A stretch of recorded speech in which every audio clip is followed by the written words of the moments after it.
Hi friends, welcome to Renna Veetu Samayal. Renna Veetu Samayalல இன்னைக்கு UrulaiKizhangu Poondu Thokku தான் பார்க்க போறோம். சாம்பார் சாதம் ரசத்துக்குலாம் தொட்டு சாப்பிடுறதுக்கு ரொம்ப சூப்பரா இருக்கும். அந்த சுவையான UrulaiKizhangu தொக்கு எளிமையான முறையில் எப்படி செய்யறதுன்னு வாங்க பார்த்திரலாம். UrulaiKizhangu தொக்கு பண்றதுக்கு 3 டேபிள்ஸ்பூன் அளவுக்கு எண்ணெய் சேர்த்துக்கலாம். எண்ணெய் சூடாய் வரட்டும். எண்ணெய் சூடாய் வந்துட்டு இதில் 1 டேபிள்ஸ்பூன் அளவுக்கு கடுகு சேர்த்துக்கலாம். அதுக்கப்புறமா பொடியாக நறுக்கின ஒரு பெரிய வெங்காயம் கொஞ்சமாக கருவேப்பிலை சேர்த்துக்கலாம். வெங்காயத்தை சேர்த்துட்டு நல்லா கலந்து விட்டு வதக்கி விட்டுடலாம். நம்ம சேர்த்த வெங்காயம் நல்லா வதங்கி வந்துருச்சு. அதுக்கப்புறமா பொடியாக நறுக்கின 10 பூண்டு பல் சேர்த்துக்கலாம். பூண்டு சேர்த்துட்டு மறுபடியும் நல்லா கலந்து விட்டு வதக்கிடலாம். வெங்காயம் பூண்டு ரெண்டுமே கலந்து நல்லா வதங்கி வந்துருச்சு. அதுக்கப்புறமா இதில் கொஞ்சமாக மஞ்சள்தூள் சேர்த்துக்கலாம்.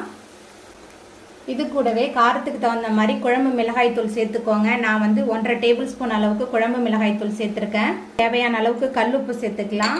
கல்லுப்பு சேர்த்துட்டு நல்லா மிக்ஸ் பண்ணி விட்டுறலாம்.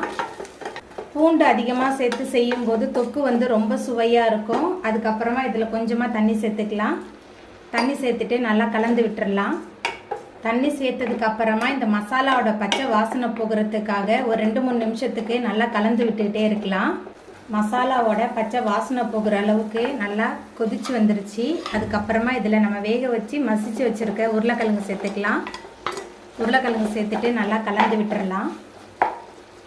உருளைக்கிழங்கு அதுக்கப்புறமா மசாலா ரெண்டுமே சேர்ந்து நல்லா கலந்து ரொம்ப சுவையான உருளைக்கிழங்கு தொக்கு சூப்பராக ரெடியாகி வந்துட்டு அப்படியே சுட சுட ரச சாதம் சாம்பார் சாதத்துக்கு வச்சு சாப்பிட்றதுக்கு அட்டகாசமாக இருக்கும்.